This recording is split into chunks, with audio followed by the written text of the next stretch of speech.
নতুন একটা ব্লগ নিয়ে তোমাদের মাঝে হাজির হয়ে গেছি। এখন বাজে দুপুর 2টো আর আমরা যাচ্ছি ঘুরতে। আমরা এখন যাচ্ছি প্ল্যানেটে ঘুরতে। তোমরা আমাদের সঙ্গে থাকো, আরও অনেক কিছু তোমাদেরকে দেখাবো। আমরা এখন চলে এসেছি নোয়াপাড়া স্টেশনে। তো আর এই যে মেয়ে খুব ডিস্টার্ব করছে আর বলছে যে তুমি এখানে দাঁড়িয়ে থাকো, আমি একা টিকিট কেটে নিয়ে আসবো, এত বড় হয়ে গেছে।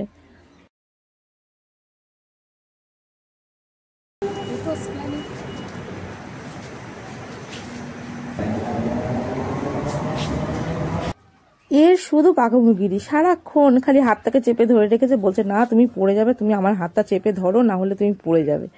হ্যাঁ দেখো, ওর কোনো ভয় নেই। ও আমাকে আবার শেখাচ্ছে কিভাবে উঠতে হয়, কিভাবে নামতে হয়, ও আমাকে শেখাচ্ছে।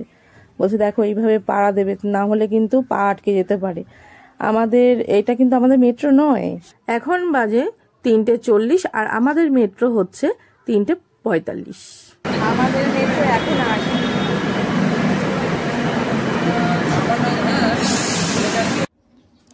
এর হচ্ছে সারাদিন ফোনে কথা বলা, সারাদিন অফিস থেকে ফোন আসতেই থাকে, সারাদিন কানের কাছে বক বক করতেই থাকে। ইতিমধ্যেই আমাদের মেট্রোটা চলে এসেছে, আমরা উঠে পড়েছি। কিন্তু ভেতরটা ফাঁকা থাকলেও কিন্তু বসার কিন্তু জায়গা ছিল না। তাই জন্য এগিয়ে দেখছিলাম যে বসার জায়গা আছে কিনা, কিন্তু দেখলাম যে না, বসার জায়গা নেই। এখানে একটা সিট ছিল, সেটা হচ্ছে সিনিয়র সিটিজেন। তো মেয়েকে ওখানেই বসিয়ে দিলাম। তো আমি বসছি না বলে মেয়ে বলছে কি আমিও দাঁড়াবো, আমিও দাঁড়িয়ে দাঁড়িয়ে যাব। আমি বললাম না না বসো, তুমি বসো। আর আমি ভিডিও ক্যামেরা করছি বলে সবাই আমার দিকে তাকিয়ে রয়েছে, খুব লজ্জা লাগছিল।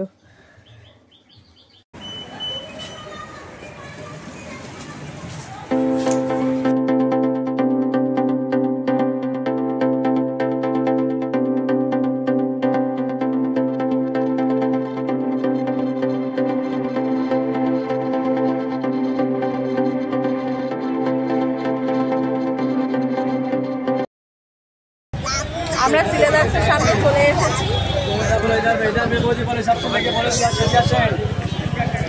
এখন আমরা সিলেবাসের সাথে ঢুকবো। আর এই যে এনার মহারানী পা ব্যথা হয়ে গেছে, তাই কোলে উঠে পড়েছে।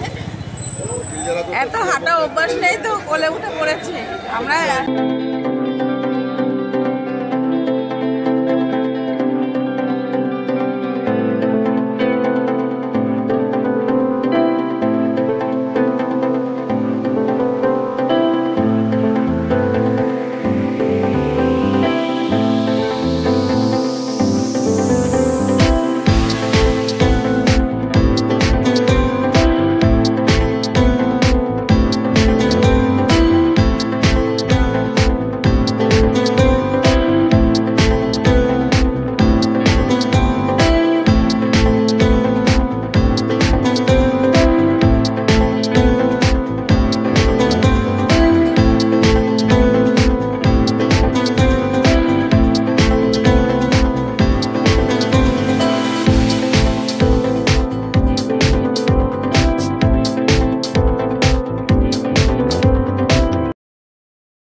আস্তে আস্তে কোমর ব্যথা হয়ে গেছে। এত জুতো দেখে হয়রান হয়ে বসে পড়েছে, কোন জুতোটা নেবে বুঝে উঠতে পারছে না, হয়ে গেছে। আমরা এখন বাড়ির দিকে যাচ্ছি, অনেক লেট হয়ে গেছে, বাড়িতে যেতে হবে তাড়াতাড়ি। আবার কালকে মেয়ের সকালে স্কুল রয়েছে, আবার 5টার সময় উঠতে হবে ভোরবেলা, তাই তো। চলো যাওয়া যাক। এখন বাজে রাত 8:30। আমরা নোয়াপাড়া স্টেশনে নেমে গেছি। আর মেট্রোতে আজকে প্রচণ্ড ভিড় ছিল।